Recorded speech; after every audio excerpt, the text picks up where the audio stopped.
ಜಿಲ್ಲೆಯ ಉಸ್ತುವಾರಿ ಸಚಿವರು ಅವರೊಂದ್ಸಲ ಹೇಳಿದ್ರು, ಪತ್ರಿಕಾಗೋಷ್ಠಿಯಲ್ಲೋ ಏನೋ ಸ್ಟೇಟ್ಮೆಂಟ್ ಕೊಟ್ಟು, ರಾಮ ಮಂದಿರ ಕಟ್ಟೋದ್ರಿಂದ ಹೊಟ್ಟೆಗೇನು ಊಟ ಸಿಗ್ತದ ಅಂತ ಕೇಳಿದ್ರು.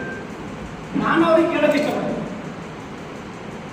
ನೀವು ರೈತರ ಕುಟುಂಬದಲ್ಲಿ ಬಂದಿದ್ದು, ರೈತರಿಗೆ ಇಷ್ಟೆಲ್ಲ ಬೆಳೆ ಬೀಜವನ್ನ ಹೆಚ್ಚು ಮಾಡಿದೆ ಸರ್ಕಾರ, ನೀವು ಕೇಳಕ ಅಧಿಕಾರ ಇಲ್ವಾ, ನೀವೇನು ಸುಟ್ಟು ಕುಂತಿದ್ರಿ ಅನ್ನುವಂಥ ಪ್ರಶ್ನೆ.